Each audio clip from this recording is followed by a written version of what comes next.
کیا ہمیشہ ایسا ہی نہیں ہوا کہ جب بھی ان لوگوں نے کوئی پختہ عہد کیا تو ان میں سے ایک نہ ایک فریق نے اس کو پھینک دیا، بلکہ ان کے اکثر لوگ ایمان ہی نہیں لاتے۔ اور جب بھی ان کے پاس اللہ کی طرف سے کوئی رسول آیا، اس کی تصدیق کرنے والا جو ان کے پاس ہے، تو جن لوگوں کو کتاب دی گئی تھی ان میں سے ایک فریق نے اللہ کی کتاب کو اپنی پیٹھ پیچھے پھینک دیا، گویا کہ وہ جانتے ہی نہیں۔ تو یاد رکھیے، کتاب کو پیٹھ پیچھے پھینکنا کیا ہے؟ قرآن کو پڑھنے سے، سمجھنے سے، اس کے اوپر غور و فکر کرنے سے، اس پر عمل کرنے سے زیادہ اور چیزوں کو اہمیت دینا۔ ہم سب کو جائزہ لینا چاہیے کہ ہمارے دن کا، ہمارے ہفتے کا، ہمارے مہینے کا کتنا حصہ قرآن فہمی میں گزرتا ہے، کیونکہ جب تک قرآن کو سمجھے نہیں نا تو پتہ نہیں چلتا اللہ تعالیٰ کیا فرما رہے ہیں۔ قرآن کی تلاوت اچھی بات ہے، ثواب کا کام ہے، لیکن مقصد پورا نہیں ہوتا اس سے۔ قرآن کا حفظ کرنا بڑی سعادت کی بات ہے، لیکن مقصد پورا نہیں ہوتا اس سے۔ قرآن کو سمجھنا، قرآن پر غور و فکر کرنا، یہ ہے وہ مقصد جس کے لیے قرآن آیا ہے۔ اور پھر غور و فکر کیوں؟ تاکہ یہ علم عمل میں ڈھل جائے اور زندگیاں اس کے مطابق ہو جائیں، ہماری زندگیوں سے اندھیرے نکل جائیں۔ اللہ تعالیٰ نے یہ کتاب اس لیے اتاری لِتُخْرِجَ النَّاسَ مِنَ الظُّلُمَاتِ إِلَى النُّورِ، تاکہ تم لوگوں کو اندھیروں سے روشنی کی طرف نکال لاؤ۔ تو قرآن سمجھنا ہم سب کے لیے لازم ہے، ہم سب کے لیے ضروری ہے، اور ایک دفعہ ترجمے سے پڑھ لینا کافی نہیں، اس کو دہراتے رہنا چاہیے۔ اور بہترین موقع ہے اب انشاءاللہ دورہ قرآن کے علاوہ ڈیلی کی جو آپ تلاوت کرتے ہیں، اگر لفظی ترجمہ قرآن سے آپ کریں تو اس کا فائدہ یہ ہوگا کہ آپ عربی پڑھتے جائیں گے۔ جیسے جن لوگوں نے خاص طور پر قرآن پہلے سے پڑھ رکھا ہے، ترجمہ یاد کر رکھا ہے لیکن بھول چکے ہیں، 50% بھول چکے ہیں یا 70% بھول چکے ہیں، تو اس کی یاد دہانی کے لیے وہ نیچے بھی نگاہ ڈال سکتے ہیں ساتھ ساتھ، یعنی تلاوت کرتے ہوئے میننگ بھی ساتھ ساتھ دیکھ سکتے ہیں۔ تو اس سے یہ ہے کہ انشاءاللہ آپ کا فریش ہو جائے گا۔ بہرحال سفیان ابن عیینہ کہتے ہیں کہ لوگوں نے اللہ کی کتاب کو ریشم و دیباج کے غلافوں میں داخل کر دیا، اس کو سونے اور چاندی کے ساتھ آراستہ کیا، لیکن اس پر عمل نہیں کیا۔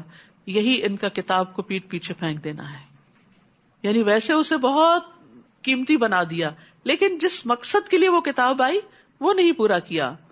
اور بنی اسرائیل خاص طور پر کس چیز کے پیچھے لگ گئے ذرا دیکھیے اور اپنا جائزہ لیجئے۔ وَاتَّبَعُوا مَا تَتْلُو الشَّيَاطِينُ عَلَى مُلْكِ سُلَيْمَانَ وَمَا كَفَرَ سُلَيْمَانُ وَلَكِنَّ الشَّيَاطِينَ كَفَرُوا يُعَلِّمُونَ النَّاسَ السِّحْرَ، اور اس کی بجائے انہوں نے پیروی کی اس کی جو سلیمان کی سلطنت میں شیاطین پڑھا کرتے تھے۔ اور سلیمان نے کفر نہیں کیا بلکہ شیطانوں نے ہی کفر کیا۔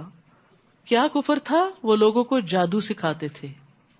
آج آپ دیکھیں لوگ قرآن کو چھوڑ کر، دین کی اصل تعلیم کو چھوڑ کر اگر قرآن پڑھتے بھی ہیں تو کبھی جادو میں استعمال کرنے کے لیے، کبھی کوئی ایسے وظیفے بتانے کے لیے کہ جس سے لوگوں کو نقصان پہنچے، اور اس کے پیچھے لگ گئے جو بابل میں 2 فرشتوں ہاروت اور ماروت پر اتاری گئی تھی، اور وہ دونوں کسی کو کچھ نہیں سکھاتے تھے جب تک یہ نہ کہہ دیتے کہ ہم تو صرف آزمائش ہیں، بس تم جادو کر کے کفر نہ کرو۔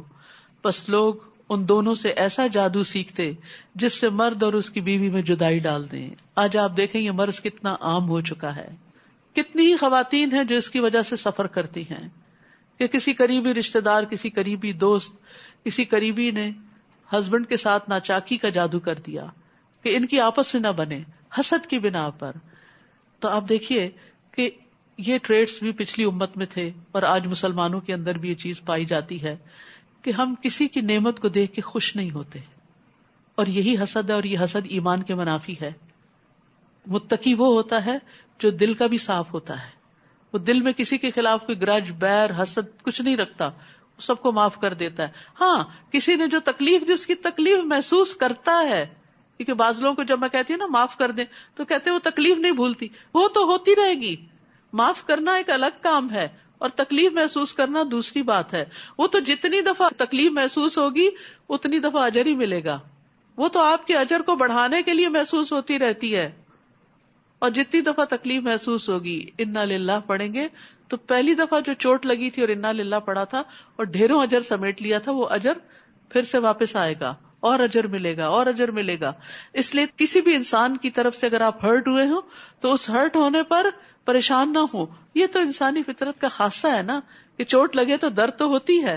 پرانے زخموں میں بھی درد نکل آتی ہے جب برسات کا موسم ہوتا ہے تو پھر سے ابھر آتے ہیں. تو اسی طرح مختلف سچویشنز میں انسان کے اندر وہ دل کے جذبات اور دل کے خیالات کسی خاص چیز کو دیکھ کر ٹریگر ہو جاتے ہیں اور انسان دکھ محسوس کرنے لگتا ہے. لیکن ایسے انسان کا دل نرم ہوتا ہے. یہ تکلیفیں اور دکھ ہمیں نرم کر دیتے ہیں. لیکن مومن بغض نہیں رکھتا, حسد نہیں رکھتا. وہ کسی پہ جادو کرنے اور کسی پہ کوئی ایسی مصیبت مسلط کرنے کی سوچ بھی نہیں سکتا.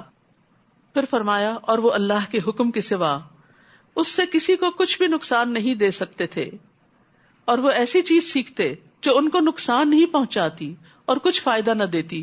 اور بنو اسرائیل جانتے تھے کہ جس نے ایسی چیز کو خریدا اس کا آخرت میں کچھ حصہ نہیں, اور یقیناً کتنی بری تھی وہ چیز جس کے بدلے انہوں نے اپنی جانوں کو بیچ ڈالا. کاش وہ جانتے ہوتے. تو یاد رکھیے کہ جادو اپنا اثر رکھتا ہے لیکن باذن اللہ. تو ہمیں اس چیز کے پیچھے پڑنے کے بجائے کہ کس نے جادو کیا ہے, یا کوئی جادو نہ کر دے, یا خوف زدہ رہیں یا ڈرے ڈرے رہیں, اس کے لیے ضروری ہے اپنی پروٹیکشن کر لیں. جب سردی آتی تو آپ کیا کرتے ہیں؟ گرم کپڑے پہن لیتے ہیں. گرمی آتی ہے تو آپ ٹھنڈا کا انتظام کر لیتے ہیں. تو جب لوگوں کا حسد محسوس ہو تو اپنی پروٹیکشن کے لیے دعائیں پڑھ لیں. صبح شام کی اذکار اور دیگر جو دعائیں ہیں, حفاظت کی آیت الکرسی ہے, رات کو سونے کے اذکار ہیں, ان کی پابندی کریں. کچھ بھی ہو اللہ کا ذکر نہ بھولیں. اللہ کا ذکر ایک محفوظ قلعے کی طرح ہے. جب انسان اللہ کا ذکر کرتا ہے تو پروٹیکشن میں آتا ہے, ایک فورٹ میں آ جاتا ہے, قلعے میں آ جاتا ہے, اور شر سے محفوظ ہو جاتا ہے. کوئی آپ کو کچھ بھی نقصان نہیں دے سکتا. تو بی کانفیڈنٹ. اور اگر وہ ایمان لاتے, نہیں جادو کرنے کی بجائے ایمان لاتے, تقوی اختیار کرتے, تو ضرور اللہ کے ہاں کہیں اچھا ثواب پاتے. کاش وہ جانتے ہوتے. یا ایھا الذین آمنو, اے لوگو جو ایمان لائے ہو, راعنا نہ کہو اور انظرنا کہا کرو, اور غور سے سنا کرو, اور انکار کرنے والوں کے لیے دردناک عذاب ہے. صحابہ کرام کو مجلس کے کچھ آداب سکھائے جا رہے ہیں کہ مجلس میں بیٹھے ہوئے نبی صلی اللہ علیہ وسلم سے جب دوبارہ بات پوچھنی ہو تو رائنا نہ کہو بلکہ لفظ بدل دو اور انظرنا کا لفظ استعمال کرو, کیونکہ یہ لفظ جو تھا مس یوز ہونے لگ گیا تھا. یہود آپ کی مجلسوں میں رائنا کو رائینا کہہ کے پکارتے, ہمارا چرواہا, نعوذ باللہ, یعنی مذاق اڑاتے تھے آپ کا. اپنے اندر کا چھپا ہوا حسد جو تھا وہ بیان کرتے تھے. تو اللہ تعالیٰ نے بجائے اس کے کہ تم اس سے لڑو جھگڑو, اپنے الفاظ تبدیل کر لو. بہت دفعہ ایسا ہوتا ہے نا کہ لوگ آپ کو کسی چیز پہ ٹیز کرنے لگتے ہیں, یا آپ کو حقیر سمجھتے ہیں, یا برا بھلا کہتے ہیں. تو ایسے میں آپ کو وہ رستہ بدل لینا چاہیے, ان لوگوں کے ساتھ انٹریکشن کم کر لینا چاہیے, بجائے اس کے کہ آپ روز لڑائی کریں ان سے. پھر فرمایا اہل کتاب اور مشرکین میں سے جن لوگوں نے انکار کیا وہ نہیں چاہتے کہ تم پر تمہارے رب کی طرف سے کوئی خیر نازل کی جائے, حالانکہ اللہ جس کو چاہتا ہے اپنی رحمت کے ساتھ خاص کر لیتا ہے, اور اللہ بہت بڑے فضل والا ہے. ہم جس آیت کو منسوخ کر دیتے ہیں یا اسے بھلوا دیتے ہیں تو ہم اس سے بہتر یا اس جیسی اور لے آتے ہیں. کیا آپ نہیں جانتے کہ بے شک اللہ ہر چیز پر خوب قادر ہے؟ کیا آپ نہیں جانتے کہ بے شک اللہ اسی کے لیے ہے آسمانوں اور زمین کی بادشاہت, اور تمہارے لیے اللہ کے سوا نہ کوئی دوست ہے اور نہ کوئی مددگار.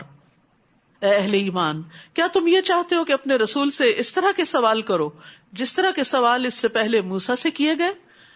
اور جو ایمان کو کفر سے بدل ڈالے تو وہ یقیناً سیدھے رستے سے بھٹک گیا. اس سے یہ پتہ چلتا ہے کہ بعض سوالات انسان کو کفر تک بھی پہنچا سکتے ہیں.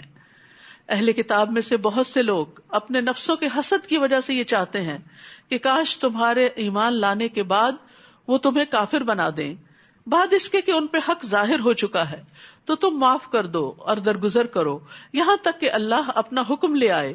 بے شک اللہ ہر چیز پر پوری طرح قدرت رکھنے والا ہے. اور نماز قائم کرو اور زکوٰۃ ادا کرو, اور جو خیر بھی تم اپنے نفسوں کے لیے آگے بھیجو گے اللہ کے ہاں پالو گے. سبحان اللہ.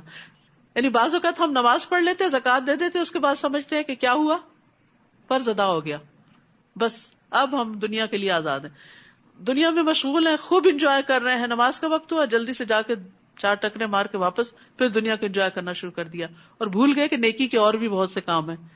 یہاں پر کیا بتایا جا رہا ہے؟ وَأَقِيمُوا الصَّلَاةَ وَآتُوا الزَّكَاةَ. اور اس کے بعد چھوٹی نیکی بڑی نیکی جو بھی خیر کا کام کرو گے, اور اس میں پھر وہ یاد کر لیجئے ظاہری باطنی اقوال افعال, جو بھی کچھ کرو گے اسے اللہ کے یہاں پالو گے، وہ تمہارے اعمال نامے میں تمہارے سامنے آ جائے گا، تک ایک ڈاٹ بھی وہ نظر آئے گا تمہیں. تو اس لیے مومن نیکیوں کا حریص ہوتا ہے، نیکیوں کی طرف دوڑتا ہے. فاستبقوا الخیرات، وہ اس لیے نہیں پیچھے رہتا کہ لوگ تو کوئی نیکی کرتے نہیں تو میں کیوں کروں، نہیں، مجھے اپنے لیے کرنا ہے. وہ اچھی مثالوں کو اپنے سامنے رکھتا ہے، وہ نیکی میں اپنے سے آگے والوں کو فالو کرتا ہے، پیچھے والوں کو نہیں. پیچھے والوں کو فالو کرنے والا کہاں رہ جاتا ہے؟ پیچھے رہ جاتا ہے. اور جو آگے جا رہے ہیں والسابقون السابقون اولئک المقربون، وہاں تک جانا ہے. بے شک اللہ خوب دیکھنے والا ہے جو بھی تم عمل کرتے ہو. اور انہوں نے کہا ہرگز جنت میں داخل نہ ہوگا مگر وہ جو یہودی ہو یا نصرانی، یہ ان کی آرزویں ہیں. کہہ دیجئے لاؤ اپنی دلیل اگر تم سچے ہو. وہ آپس میں بھی ایک دوسرے کو جہنمی قرار دیتے رہتے تھے اور خود کو جنت کا مالک سمجھتے. آج آپ دیکھیں مسلمانوں کے اندر بھی افسوس کے ساتھ ہی کہنا پڑتا ہے کہ مختلف فرقے بن چکے ہیں، کیونکہ یہ دو نام بھی فرقہ وارانہ نام تھے، اور صرف ہر کوئی اپنے فرقے والے کو جنتی سمجھتا ہے، اپنا جنتی بھائی، اور باقی سب جہنمی. تو اس طرح کے جنت جہنم کے فتوے نہیں لگانے چاہیے. یہ اللہ کو پتا ہے کہ کس کا مقام کیا ہے. ہمیں فکر اس بات کی کرنی چاہیے کہ اللہ تعالیٰ نے ہمارے لیے کیا حکم دیا ہے اپنی رضا کو پانے کے لیے. اور وہ یہاں بتا دیے کہ بلا، کیوں نہیں، من اسلم وجہہ للہ وہو محسن فلہ اجرہ عند ربہ ولا خوف علیہم ولا ہم یحزنون. جس نے اللہ کے لیے اپنا چہرہ جھکا دیا، حکم سنا، سر تسلیم خم، اللہ لبیک اللہم لبیک، آپ نے حکم دیا میں کر کے ہی دم لوں گی، اور وہ محسن بھی ہو، نیکی کرتا چلا جائے، تو اس کا اجر اس کے رب کے پاس ہے. ایسے لوگوں کو نہ کوئی خوف ہوگا نہ وہ غمگین ہوں گے. خوف اور غم دو بڑی مصیبتیں، ان سے نجات کے لیے انسان کے اندر اخلاص اور احسان کی روش ہونی چاہیے. تو آیت نمبر 112 میں اخلاص اور احسان کا سبق دیا گیا ہے، اور یہی اعمال کی قبولیت کا باعث ہیں. اور یہود نے کہا کہ نصارہ کسی چیز پر نہیں، اور نصارہ نے کہا یہود کسی چیز پر نہیں، حالانکہ وہ کتاب پڑھتے ہیں. اور انہی کی طرح بات ان لوگوں نے بھی کہی جو علم نہیں رکھتے. پس قیامت کے دن اللہ ان کے درمیان اس معاملے میں فیصلہ کر دے گا جس میں وہ اختلاف کرتے. لوگ ایک دوسرے کو گمراہ قرار دیتے رہتے ہیں اور سمجھتے ہیں کہ وہ تو کسی نیکی خیر اور بھلائی کے کام پہ نہیں ہے اور ہم ہی سب کچھ کر رہے ہیں. تو بات یہ ہے کہ اللہ ہی اس کا فیصلہ کرے گا کہ حقیقت میں نیکی کے کام کون کر کے آیا ہے. تو اس لیے اللہ کی کتاب سے معلوم کریں اور اس کے مطابق زندگی بسر کرنے کی کوشش کریں، بنسبت اس کے کہ اپنی خواہشات پر مبنی باتیں کر کے دوسروں کو گمراہ قرار دیں. اور اس سے بڑھ کر ظالم اور کون ہوگا جو اللہ کی مسجدوں میں اس کا نام ذکر کیے جانے سے روکے اور ان کی ویرانی کے لیے کوشاں ہو. یہی وہ لوگ ہیں کہ ان کو زیب نہیں دیتا کہ وہ ان میں داخل ہوتے مگر ڈرتے ہوئے. ان کے لیے دنیا میں رسوائی ہے اور آخرت میں ان کے لیے بہت بڑا عذاب ہے. تو انسان کو دنیا اور آخرت کی رسوائی سے بچنے کی دعا کرنی چاہیے. اللہم احسن عاقبتنا فی الامور کلہا واجرنا من خزی الدنیا وعذاب الآخرہ. تو یاد رکھیے یہاں تنبیہ کی گئی ہے کہ اللہ کی مسجدوں میں اللہ کا نام لیا جائے، اللہ کا ذکر کیا جائے، اور اس میں ایسے کام نہ کیے جائیں کہ جس سے مسجدیں ویران ہوں. آپس کے جھگڑے اور لڑائی اور ایک دوسرے کو نیچا دکھانا کہ جس کی وجہ سے لوگ بد دل ہو کر مسجد جانا ہی چھوڑ دیں. اور اللہ ہی کے لیے ہے مشرق اور مغرب، تو جس طرف بھی تم رخ کر لو بس ادھر ہی اللہ کا چہرہ ہے. بے شک اللہ وسعت والا اور بہت علم والا ہے. اور انہوں نے کہا کہ اللہ نے بیٹا بنایا ہے، پاک ہے وہ، بلکہ اسی کے لیے ہے جو آسمانوں اور زمین میں ہے، وہ سب اس کی فرما برداری کرنے والے ہیں. سبحان اللہ، ہر چیز اللہ کا کہنا مانتی ہے. اپنے آپ سے پوچھیں ہم کیا ایسے ہیں؟ ہم بھی ماننے والوں میں شامل ہیں. وہی آسمانوں اور زمین کا نئے سرے سے پیدا کرنے والا ہے، اور جب وہ کسی کام کے کرنے کا فیصلہ کر لیتا ہے تو صرف یہی کہتا ہے کن فیکون، ہو جا، اور وہ ہو جاتی ہے. یہ ہے اللہ کی طاقت، اور اس کے برابر کوئی بھی نہیں، کوئی اور ایسا نہیں کر سکتا. اور ان لوگوں نے کہا جو علم نہیں رکھتے کہ اللہ ہم سے کلام کیوں نہیں کرتا، یا ہمارے پاس کوئی نشانی ہی کیوں نہیں آ جاتی. اسی طرح کی بات ان لوگوں نے کہی جو ان سے پہلے تھے. ان سب کے دل آپس میں ملتے جلتے ہیں. بے شک ہم نے نشانیاں بیان کر دی ہیں ان لوگوں کے لیے جو یقین رکھتے ہیں. انا ارسلناک بالحق بشیرا ونذیرا، وَلَا تُسْأَلُوا عَنْ أَصْحَابِ الْجَحِيمِ، بے شک ہم نے آپ کو حق کے ساتھ خوشخبری دینے والا اور ڈرانے والا بنا کر بھیجا. یہ ہے محمد صلی اللہ علیہ وسلم، جو اچھا کرنے والوں کو خوشخبری سناتے ہیں اور برا کرنے والوں کو ڈراتے بھی ہیں. کیوں ڈراتے ہیں؟ تاکہ وہ برائی سے باز آ جائیں. اور ساتھ یہ بتایا گیا کہ اصحاب الجحیم جہنم والوں کے بارے میں آپ سے نہیں پوچھا جائے گا کہ وہ وہاں کیوں پہنچے. اور یہود و نصارہ آپ سے ہرگز راضی نہ ہوں گے جب تک کہ آپ ان کی ملت کی پیروی نہ کریں. کہہ دیجئے بے شک اللہ کی ہدایت ہی اصل ہدایت ہے. یعنی یہ دراصل 2 فرقہ وارانہ نام تھے. آج بھی آپ دیکھیں مسلمانوں کے اندر ہر فرقہ اپنی طرف بلاتا ہے کہ تب تم ہدایت پہ ہوگے جب ہمارے طریقے پہ آ گئے. تو اللہ تعالیٰ کیا فرماتے ہیں؟ قل ان ھدی اللہ ھو الھدی، کہہ دیجئے اللہ کی ہدایت دراصل ہدایت ہے. یعنی اللہ کی کتاب اور سنت یہ دراصل ہدایت ہے. اور اگر آپ نے اپنے پاس علم آ جانے کے بعد ان کی خواہشات کی پیروی کی، یعنی لوگوں کی باتوں پہ چلتے رہے، تو آپ کے لیے اللہ کی طرف سے نہ کوئی دوست ہوگا نہ کوئی مددگار. تو علم آنے کے بعد خواہش نفس کی پیروی نہیں کرنی چاہیے. اور خواہش کے پیچھے چلانا یہ شیطانی جال ہوتا ہے دراصل. اور اس کی علامات کیا ہوتی ہیں کہ کوئی شخص شیطان کے پھندے میں پھنس چکا ہے؟ نمبر 1، وہ نعمتوں پر مغرور ہوتا ہے. نعمتوں پہ بڑا غرور ہوتا ہے اس کو کہ میرے پاس یہ اور یہ ہے، چاہے وہ علم کا غرور ہو، چاہے مال کا ہو، چاہے حسن کا. یہ ناپسندیدہ ہے. نمبر 2، اللہ کے عطیے پر فخر کرتا ہے، یعنی بوسٹنگ بھی کرتا ہے. نمبر 3، اللہ کے بندوں پہ تکبر کرتا ہے، ان کو حقیر سمجھتا ہے. اور نمبر 4، اللہ کا حکم ماننے کی بجائے اپنی منمانی کرتا ہے، اپنی مرضی پہ چلتا ہے. الذین آتیناہم الکتاب یتلونہ حق تلاوتہ اولئک یؤمنون بہ ومن یکفر بہ فاولئک ھم الخاسرون. جن لوگوں کو ہم نے کتاب دی وہ اس کی تلاوت کرتے ہیں جیسا کہ اس کی تلاوت کرنے کا حق ہے، یہی لوگ اس پر ایمان رکھتے ہیں، اور جو اس کا انکار کرتے ہیں دراصل وہی لوگ خسارہ پانے والے ہیں. تو تلاوت کا حق کیا ہے؟ صرف اچھے مخارج اور تجوید سے پڑھنا ہی نہیں، بلکہ سمجھ کر پڑھنا، حلال کو حلال، حرام کو حرام ٹھہرانا، متشابہات پر ایمان اور محکم پر عمل کرنا.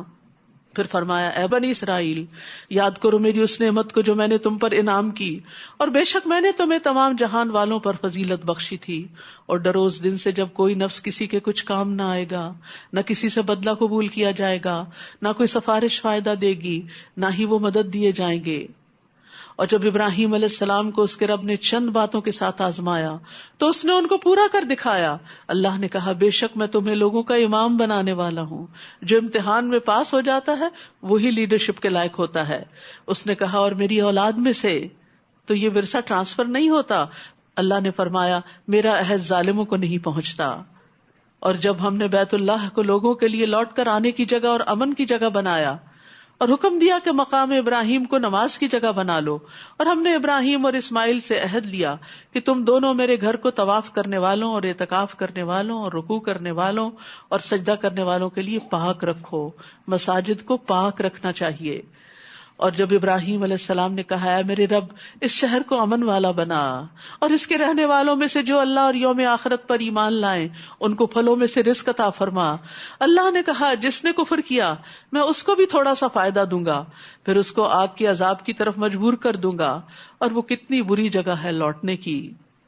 اور جب ابراہیم اور اسماعیل علیہ السلام اس گھر کی بنیادیں اونچی کر رہے تھے، اللہ کا گھر تعمیر کر رہے تھے، پھر بھی دعا کر رہے تھے کیا اے ہمارے رب ہم سے یہ قبول کر لے، بے شک تو ہی خوب سننے والا خوب جاننے والا ہے. مومن عمل کرنے کے بعد قبولیت سے ڈرتا ہے، یا اللہ قبول بھی ہو جائے. اور اس میں ان 2 عظیم الشان پیغمبروں کی عاجزی کی دلیل بھی ہے. ہمیں بھی نیکی کے بڑے سے بڑے کام کر کے ہمبل رہنا چاہیے.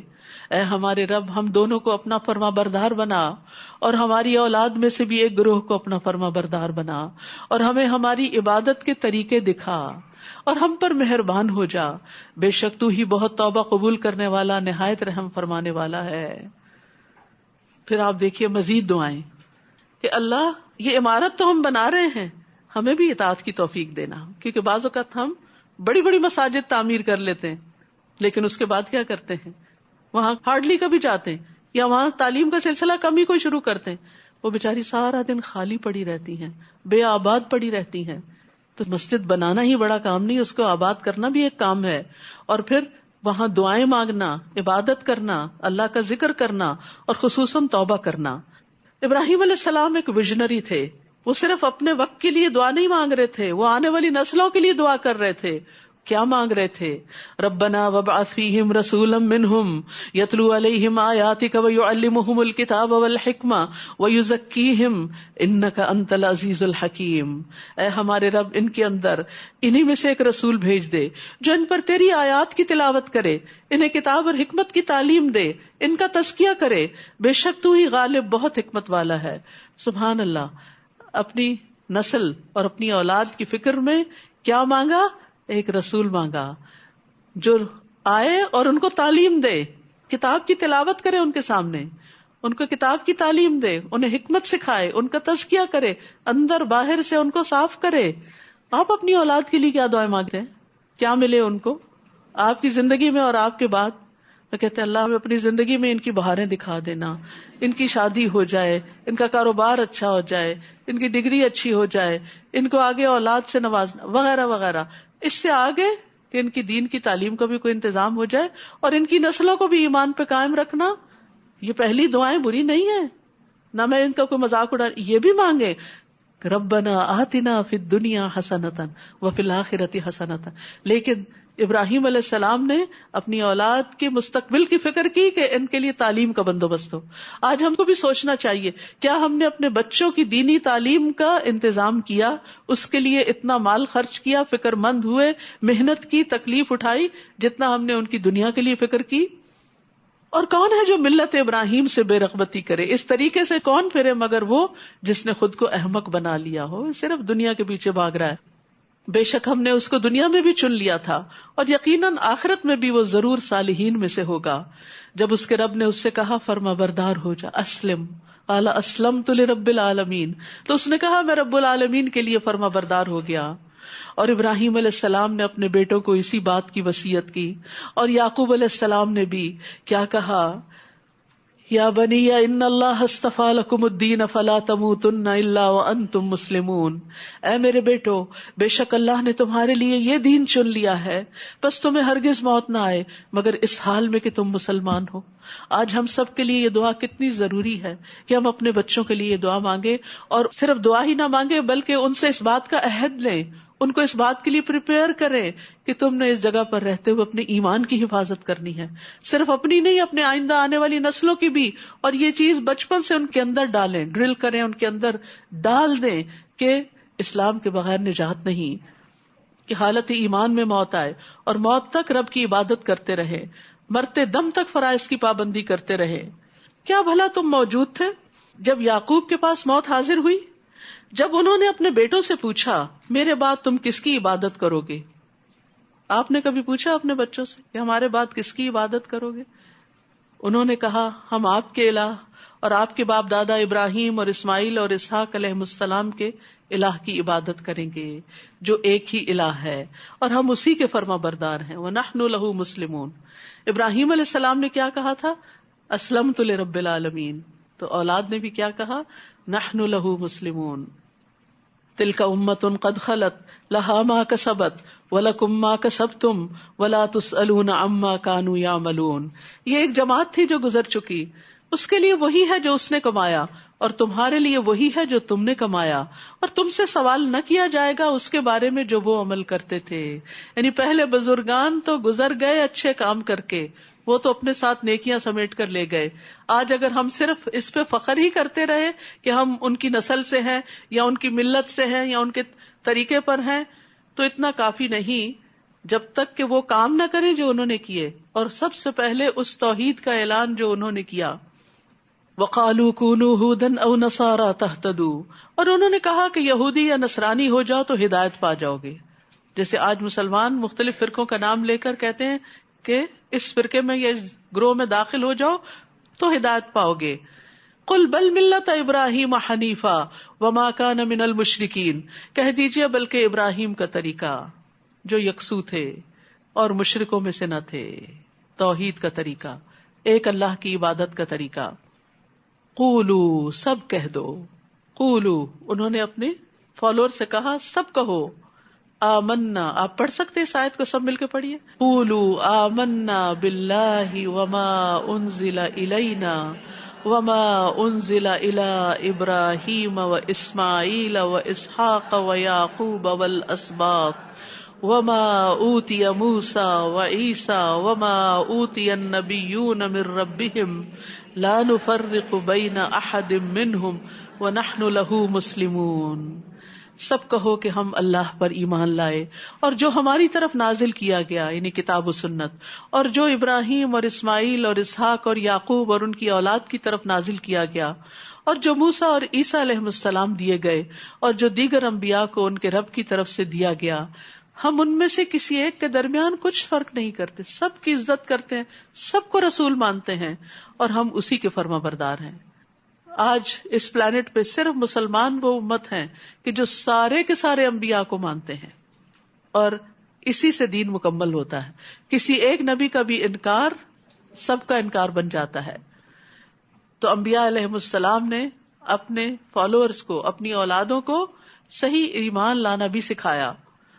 فَإِنْ آمَنُوا بِمِثْلِ مَا آمَنْتُمْ بِهِ فَقَدْ اهْتَدَوْا، اور اگر یہ لوگ بھی اسی طرح ایمان لے آئیں جس طرح تم ایمان لے آئے ہو تو حقیقت میں وہ ہدایت پا جائیں گے، اور اگر وہ منہ پھیر لیں تو بے شک وہ ضد میں ہیں، اور عنقریب ان کے مقابلے میں اللہ ضرور آپ کو کافی ہو جائے گا، اور وہ خوب سننے والا، خوب جاننے والا ہے. صبغۃ اللہ ومن احسن من اللہ صبغہ ونحن له عابدون. اللہ کا رنگ یعنی اللہ کا دین یہ اپنا لو، اور اللہ سے بہتر رنگ کس کا ہو سکتا ہے؟ اللہ کے دین سے خوبصورت کون سا طریقے زندگی ہو سکتا ہے؟ اور ہم اسی کی عبادت کرنے والے ہیں. کہہ دیجئے کیا تم اللہ کے بارے میں ہم سے جھگڑتے ہو، حالانکہ وہی ہمارا اور تمہارا رب ہے، اور ہمارے لیے ہمارے اعمال اور تمہارے لیے تمہارے اعمال ہیں، اور ہم تو اسی کے لیے مخلص ہیں. یا تم کہتے ہو کہ بے شک ابراہیم اور اسماعیل اور اسحاق اور یعقوب اور ان کی اولاد یہودی یا نصرانی تھے، یعنی کیا وہ کسی خاص فرقے سے تعلق رکھتے تھے؟ کہہ دیجئے کیا تم زیادہ جانتے ہو یا اللہ؟ اور اس سے بڑا ظالم اور کون ہوگا جو اس گواہی کو چھپا لے جو اللہ کی طرف سے اس کے پاس ہے، اور جو کچھ تم کرتے ہو اللہ اس سے ہرگز غافل نہیں. تلک امۃ قد خلت لہا ما کسبت ولکم ما کسبتم ولا تسألون عما کانوا یعملون. یہ ایک جماعت تھی جو گزر چکی، اس کے لیے وہی ہے جو اس نے کمایا، اور تمہارے لیے وہی ہے جو تم نے کمایا، اور تم سے سوال نہ کیا جائے گا اس کے بارے میں جو وہ عمل کرتے تھے. یہ آیت دوبارہ دہرائی گئی ہے. کیوں؟ کہ انسان دوسرے کے عمل پہ بھروسہ نہ کرے. یہ نہ کہ ہمارے ماں باپ بہت نیک تھے یا ہم محمد صلی اللہ علیہ وسلم کی امت میں سے ہیں. ہر انسان اپنے عمل کا جواب دہ ہے. انسان کو وہی ملے گا جو اس نے کمایا. کوئی کسی کا بوجھ نہیں اٹھائے گا. ہر نفس اپنے عمل کا بدلہ خود پائے گا. کسی سے دوسرے کے عمل کا سوال نہ ہوگا.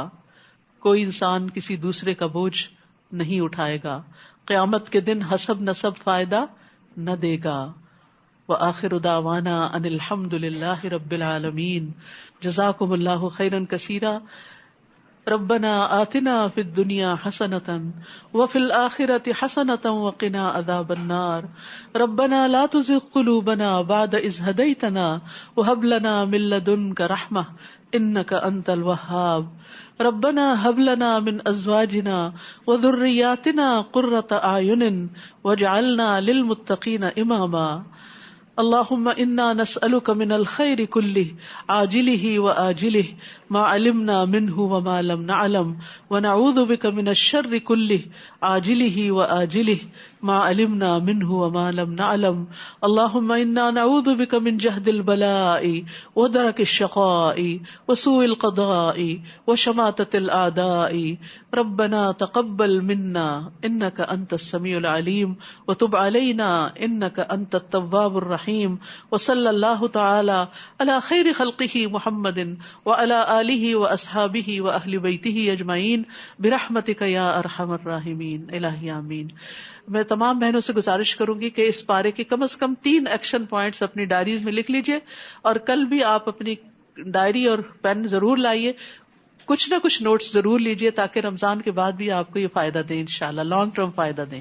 سبحانک اللہم وبحمدک اشہد ان لا الہ الا انت استغفرک واتوب الیک. السلام علیکم ورحمۃ اللہ وبرکاتہ. کیا ہمیشہ ایسا ہی نہیں ہوا کہ جب بھی ان لوگوں نے کوئی پختہ عہد کیا تو ان میں سے ایک نہ ایک فریق نے اس کو پھینک دیا، بلکہ ان کے اکثر لوگ ایمان ہی نہیں لاتے۔